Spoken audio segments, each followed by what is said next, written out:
Local elections మీద party క్యాడర్కి లీడర్లకి Jagan పెట్టిన condition ఎలా ఉంది? ఎక్కడైనా పోటీ జరగకోకుండా ఏకగ్రీవంగా ఇడిచిపెట్టినారంటే మాత్రం ఆ తర్వాత క్యాండిడేట్ ఎమ్మెల్యే ఎలక్షన్లో క్యాండిడేట్ కాడు అనేది గుర్తుపెట్టుకో.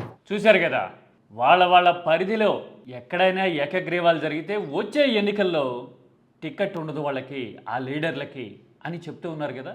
పైగా ఎలాంటి భయం లేకుండా కొట్లాడండి, పార్టీ నాయకత్వం సపోర్ట్ చేస్తుంది అని చెప్పడం, ఆ మాటల్లో కాన్ఫిడెన్స్ గురించి మీరేమంటారు? ఇది చాలా స్పెషల్ మూమెంట్ అనిపిస్తుంది కదా. ఇంతకుముందు చాలా అపోజిషన్స్ని చూసుంటాం, కానీ ఇంత కాన్ఫిడెంట్గా తేడాలు వస్తే కనుక టిక్కెట్లు ఇవ్వను అని చెప్పిన నాయకత్వాన్ని ఫస్ట్ టైం కదా ఏపీ చూస్తోంది. మరి అపోజిషన్లో ఉండి కూడా ఇంత ధీమాగా చెప్పగలగడానికి కారణం ఏంటి? ఇదిగో ఇక్కడ రాసినట్టుగా ప్రభుత్వం మీద వ్యతిరేకత వచ్చింది జనంలో అని లాజిక్తో మీరు ఏకీభవిస్తారా? ఏమంటారు? జగన్ కాన్ఫిడెన్స్ మీద అయినా కానీ జనంలో ప్రస్తుత ప్రభుత్వం మీద వ్యతిరేకత తీవ్రంగా ఉంది అనడం మీద కానీ కామెంట్ సబ్జెక్ట్ ఓరియంటెడ్గా చేయండి.